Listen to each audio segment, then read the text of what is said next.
जय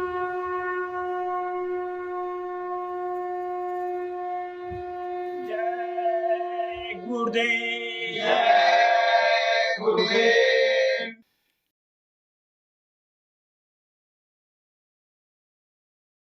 जय गुरुदेव। जय गुरुदेव। हे मेरे गुरुदेव करुणा सिंधु करुणा कीजिए। हे मेरे गुरुदेव करुणा सिंधु करुणा कीजिए। हूँ अधम आधीन अशरण अब शरण में लीजिए। हूँ अधम आधीन अशरण अब शरण में लीजिए।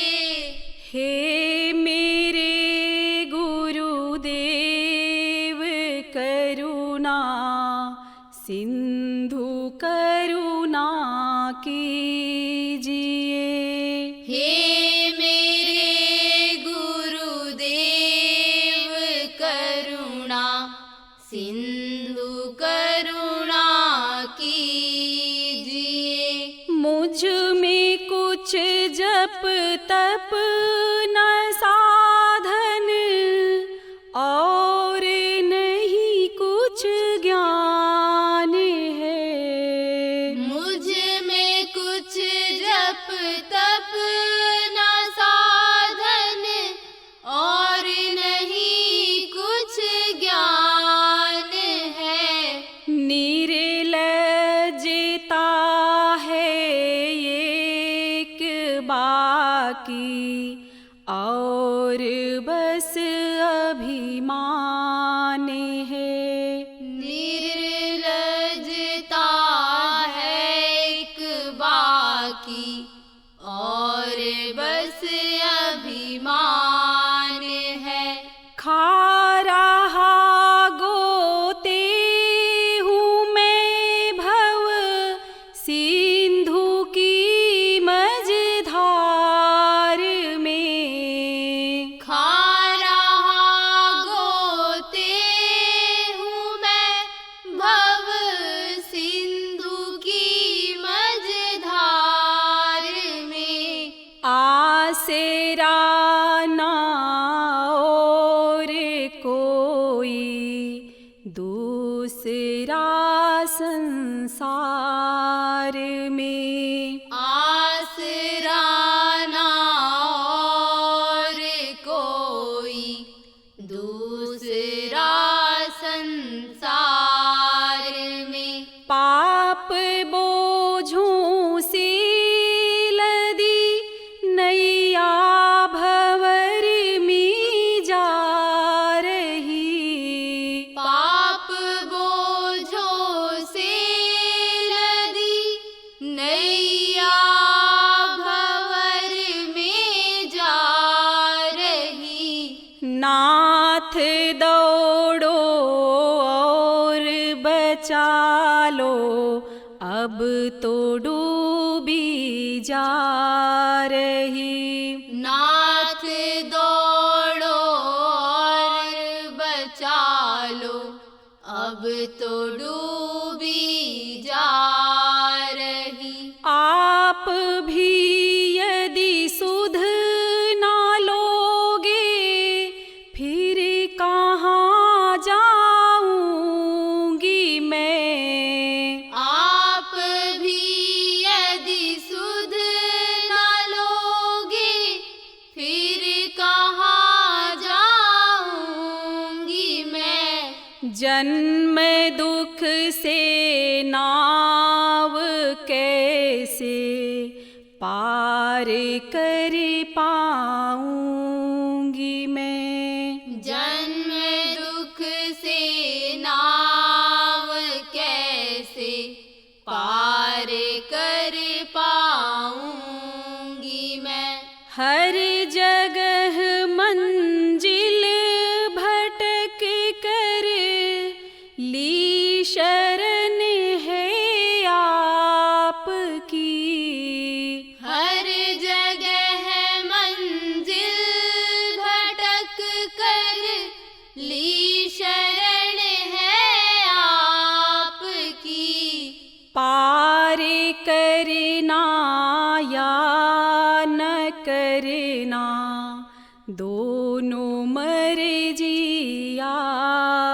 की। पार करना या ना करना दोनों मर्जी आपकी।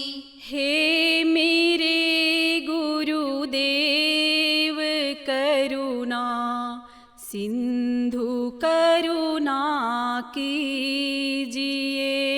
हे मेरे गुरुदेव करुणा सिंधु करुणा कीजिए।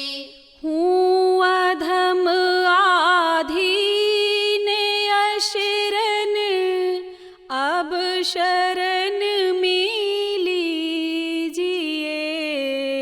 हूँ अधम आधीन अशरण अब शरण में लीजिए। हे मेरे गुरुदेव करुणा सिंधु करुणा कीजिए। हे मेरे गुरुदेव करुणा सिंधु करुणा कीजिए। जय गुरुदेव। जय गुरुदेव।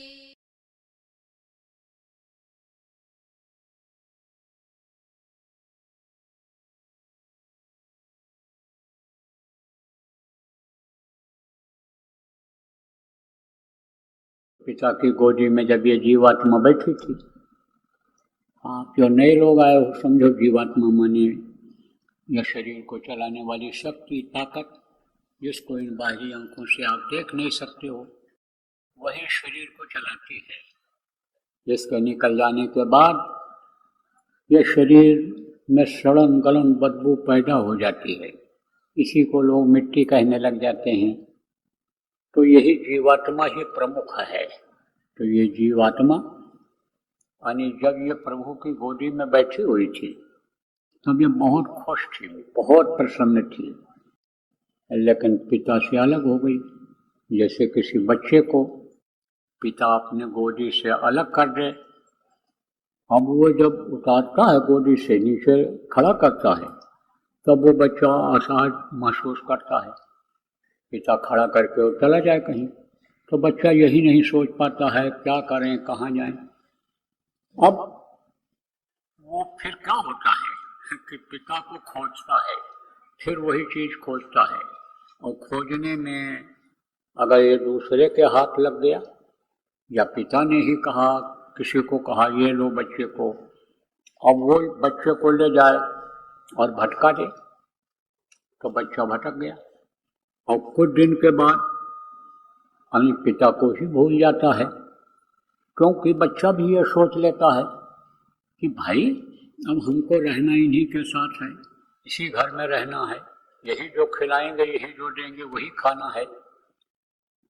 तो पहले तो जैसे किसी का हाथ पकड़ लो या उसको ऐसे पकड़ लो, तब वो क्या करता है, छुड़ाने की कोशिश करता है, लेकिन जब देख लेता है कि हमको ये छोड़ेंगे नहीं तो सीधा एकदम खड़ा हो जाता है। सरेंडर जिसको कहते हैं, सरेंडर कर देता है कि ठीक है, अब तो यही सोच लेता है कि जिस तरह से ये रखेंगे हमको रहना पड़ेगा। इसी तरह से ये जो जीवात्मा है ये किसके हाथ में पड़ गई, जिनको त्रिलोकी नाथ कहते हैं।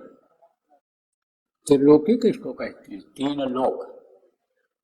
कौन कौन लोक हैं? लोक तो बहुत हैं, लेकिन मुख्य रूप से इधर नीचे के जो लोक हैं उनमें ये पिंड लोक है, फिर अंड लोक है, फिर ब्रह्मांड लोक है, यानी समझो ये मर्त्य लोक, जहाँ पर आप रहते हो, जहाँ पर ये पेड़ पौधे इन आँखों से दिखाई पड़ते हैं, धरती आसमान जहाँ दिखाई पड़ता है ये मर्त्य लोक है। इसके ऊपर में आप ये समझो कि स्वर्ग लोक है, वैकुंठ लोक है।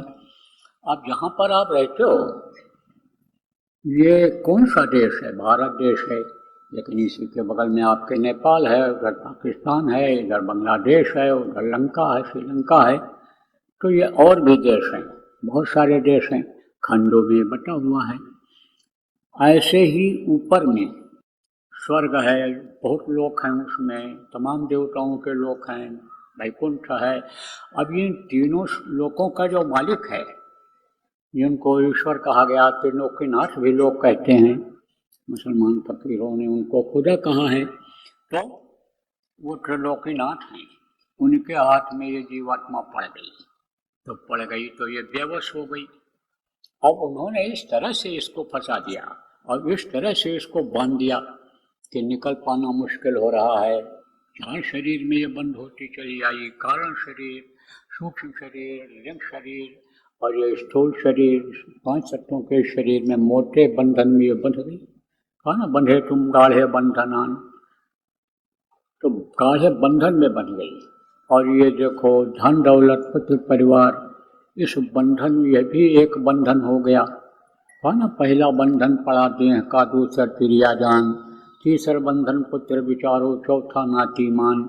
नाती के कहो नाती हो विवाह को कौन ठिकान, धन संपत्ति और हाथ हवेली, यह बंधन क्या करूं बखान।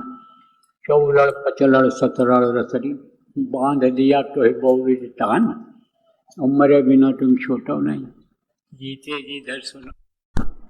तो ये बनती चली गई और कर्मों का बना दिया विधान। विधान माने नियम, जैसे घर में नियम बना देते हो आप, समाज बिरादरी का नियम बना देते हो, जिला देश का नियम, प्रांतों का नियम बन जाता है। ऐसे ही विधान बना दिया, नियम बना दिया कि ये अच्छा काम है, ये बुरा काम है। अब अगर अच्छा करोगे, बुरा करोगे तो उसका फल मिलेगा। अच्छे बुरे का दोनों फल मिलता है। अच्छे का अच्छा फल मिलता है। कौन देता है? वही देता है जिसने विधान बनाया है। और बुरे का फल कौन देता है? जो विधान बनाया है वही देता है। जैसे घर का जो मालिक है, नियम बना दिया, कुछ सत्संगी आप अपने घर का मालिक हो तो नियम बना दोगे अगर आप कि बच्चे उठें तो देवी देवता का नाम ले करके ही उठें। जैसे पहले के समय में ऐसा नियम था घरों का कि धरती माता को प्रणाम करते थे। धरती माता, सबसे पहले धरती माता पर ही पैर रखता है आदमी। सबसे पहली माता कौन होती है? जो 9 महीने उसको लटकाए रहती है। कहाँ लटकाए रहती है? अपने पेट में लटकाए रहती है, पेट में रखे रहती है, परवरिश करती है। उससे तो कोई उद्धार हो ही नहीं सकता है। देखो बच्चों, जो भी बहुएं आप बैठी हो, जो भी, माता पिता को मत भूलना। और माता पिता को भूल करके आप आई हो, माता पिता ने ही आपको अलग कर दिया, सास ससुर को ही माता पिता मान करके रहना, सुखी रहो। तुम माता सबसे पहली माता, फिर दूसरी माता ये धरती माता, तीसरी माता गौ माता, का ही दूध पिलाया जाता है। पहले आपके सिंधु माता है। और माँ का दूध जब नहीं फायदा करता है, माँ के दूध में विकार आ जाता है, तब वैद्य लोग भी बताते हैं गाय का दूध पिलाओ, आधा पानी आधा दूध पिलाओ। क्यों? क्योंकि देखो, माँ मान लो रोगी हो गई, खान पान मान लो उसका गड़बड़ हो गया, तो उसका जो खून बनेगा उसी खान पान की वजह से बनेगा, और उससे वो जो दूध बनेगा, आप ये समझो वो बच्चा जब पिएगा और उसको भी अगर रोग हो गया, वही रोग उसी तरह का। तो जब वैद्य लोग ये देखते हैं, पूछते हैं कि माँ की तबीयत ठीक है, बेटे को अगर बुखार हुआ तो पूछता है डॉक्टर बैठ कि माँ को बुखार तो नहीं, अगर छोटे बच्चे को हुआ है तो आप ये समझो तब वो गाय का दूध बता देते हैं कि गाय का दूध पिलाओ। तीसरी माता ने अब तो देखो, न जानकारी में जबान के स्वाद के लिए कलयुग के असर से गऊओं को ही मार करके लोग खा जाते हैं, दूध पीने के बजाय मांस खा जाते हैं। सोचो आप कि जिसको ऋषि मुनियों ने, हमारे पूर्वजों ने माता कहा है, माता का मांस खा जाओगे, दूध की जगह मांस खा जाते, बहुत बड़ी गलती करते हैं। इनको तो समझो बहुत बड़ा पाप लगता है, जीव हत्या का पाप लगता है, उससे तो उद्धार हो ही नहीं सकते हैं। अब आप ये समझो कि तीसरी आंख से जो नरक देखा जाता है, उन नरकों में अगर आप देखो तो नरक भरे पड़े हैं। क्योंकि इतना बड़ा नरक है सी उसमें बहुत लोग समा सकते हैं, छोटा होता तो उसमें जगह न रहती, इतने नर्कगामी हो रहे हैं।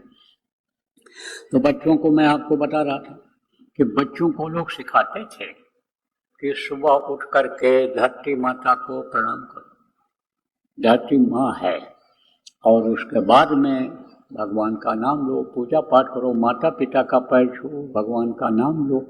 तो उससे क्या होता है, उससे प्रेमियों संस्कार बनता है, उससे यानी समझो कि बच्चों को जानकारी होती है।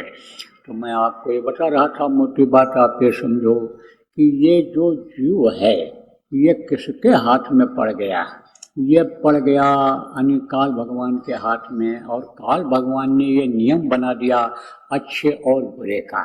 अब आपको ये भी बता रहा था कि घर का जो मालिक होता है नियम बना देता है, और घर के नियम के अनुसार अगर बच्चा चलता है तो वो खुश होता है। जैसे बच्चा से बाप उम्मीद करता है कि मेरा बच्चा पढ़ेगा लिखेगा, पढ़ लिख करके अच्छे ओहदे पर चला जाएगा, वो चला जाएगा कलेक्टर कमिश्नर बन जाएगा। अब बच्चा अगर पढ़ता है तो बाप खुश हो करके, बच्चे की अगर ये इच्छा है कि हमारे लिए स्वेटर ला दिया जाए तो स्वेटर की जगह पर कोट भी बनवा देता है कि चलो तुम्हारे लिए एक और ये कर दे रहे हैं, तुम हमारे आज्ञा का पालन कर रहे हो, खुश हो जाता है। और अगर नहीं पढ़ा, पिता का जो नियम है उस नियम का पालन नहीं किया तो उसको सजा मिलती है। जैसे माँ ही है, माँ ने सिखाया बच्चे को कि बेटा हाथ पैर धो ले, क्यों नियम बनाया गया, आद्रपद भोजन करने से भोजन में पचाव जल्दी होता है, तो हाथ पैर धो करके भोजन खाने का इसीलिए नियम बना दिया गया।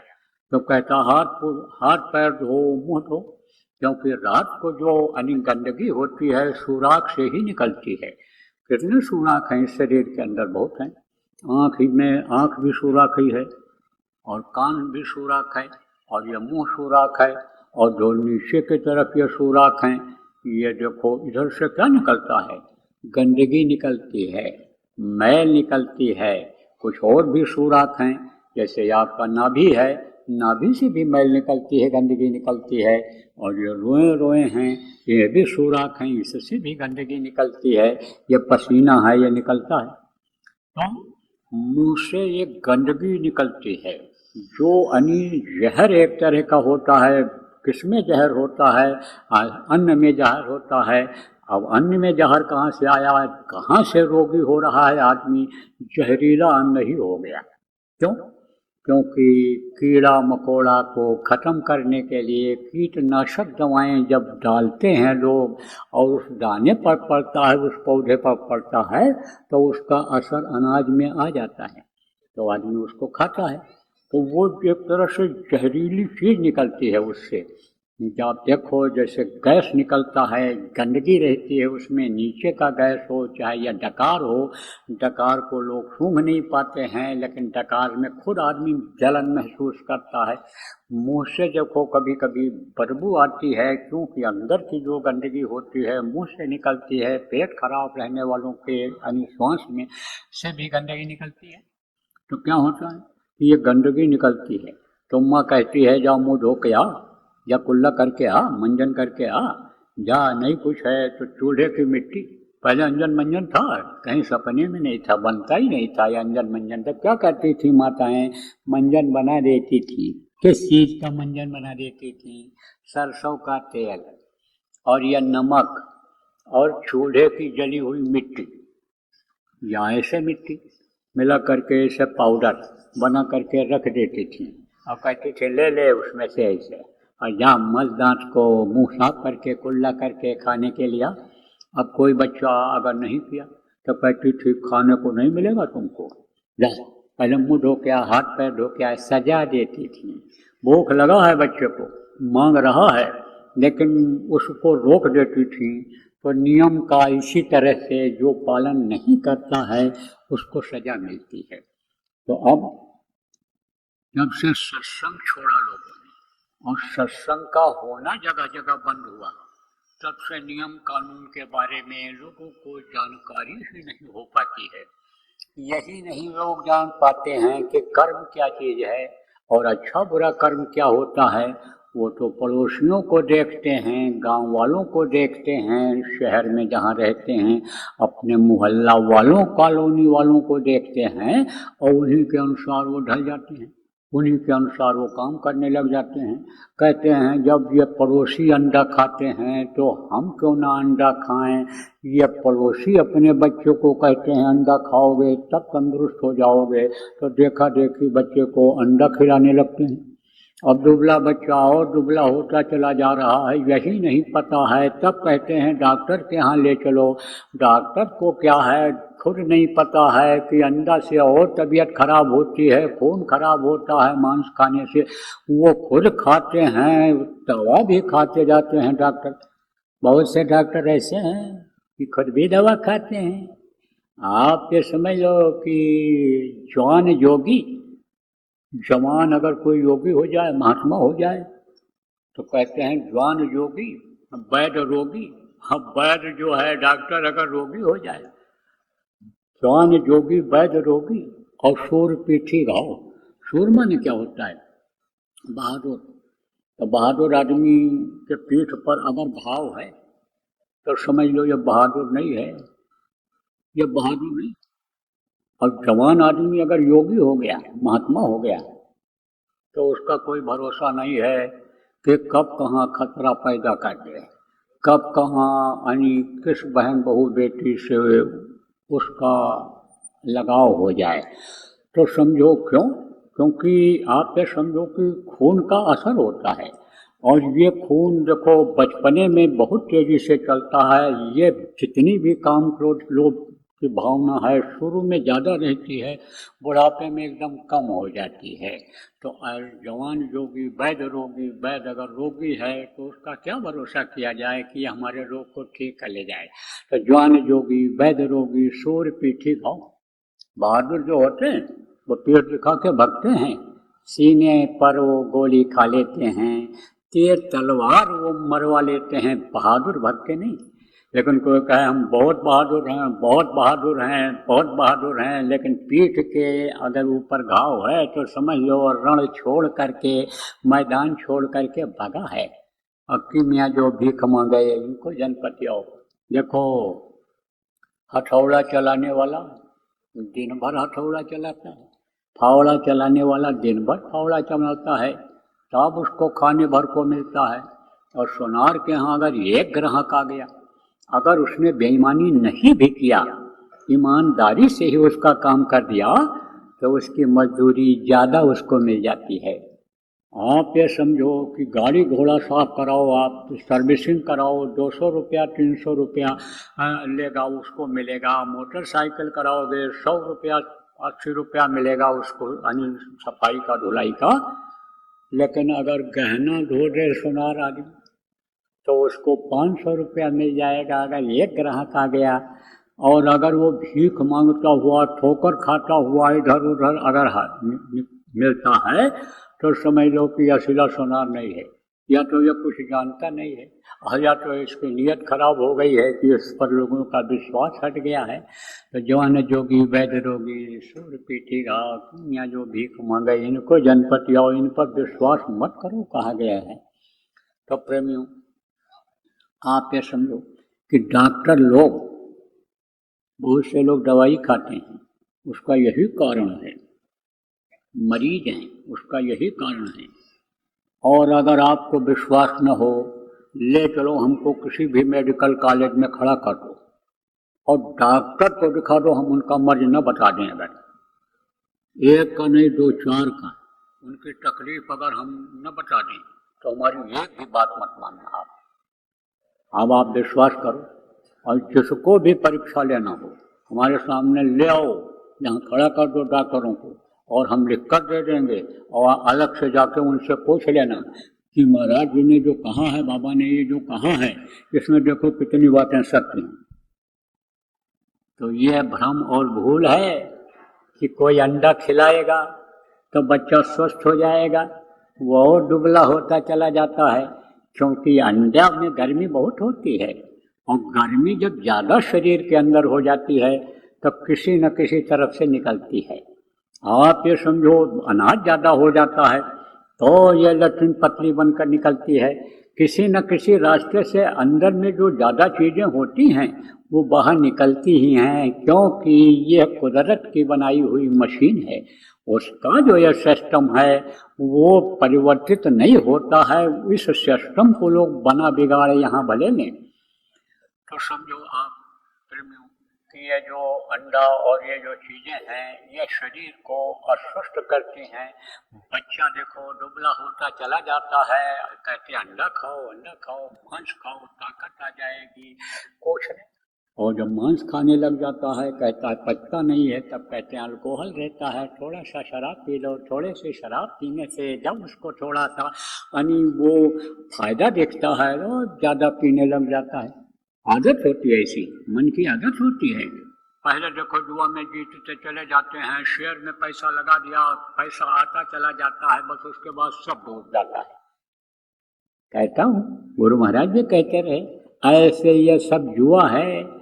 ये जो एक दिन में लखपति बना देता है, एक बटन दबाने में जो लखपति बना देता है, जिसको शेयर कहते हो, जिसको आप जिसका पार्टनर बन जाते हो, जो सामान आप ऑनलाइन बेचने लग जाते हो, तो वो सब क्या है?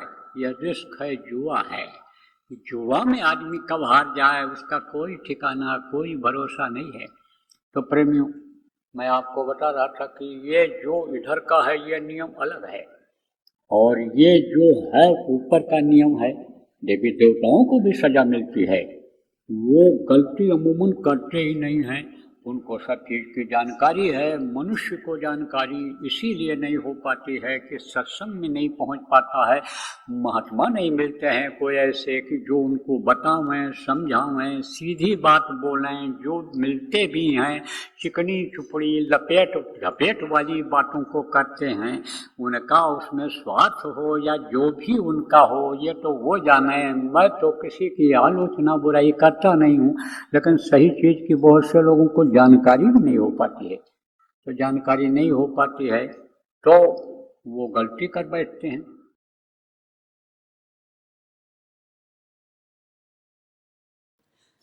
इस भारत देश जैसे धार्मिक देश में बच्चे और बच्चियों का चरित्र का गिरना और इनकी नशे की आदत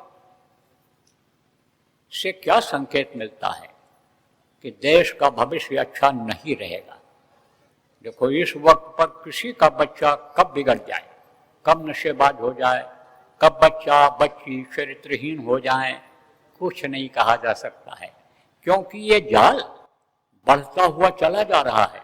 भारतीय संस्कृति को ही लोग खत्म कर देने में लगे हुए हैं, और जो लोग इसको बचाने में लगे हैं उन्हीं के बच्चे, वही लोग इसमें इन्वॉल्व हैं। तो आप ये सोचो कि क्या होगा इनका बच्चों का। इसलिए आप समझो कि अब अपने स्तर से शुरू करो। लड़का हो चाहे लड़की हो, उसका ध्यान रखो, उसको समझाओ, बताओ। न समझ में आता हो सत्संगों में लाओ, साप्ताहिक सत्संगों में ले जाओ, प्रचार प्रसार में ले जाओ। जैसा साथ पड़ेगा उसी हिसाब से उसमें परिवर्तन आएगा।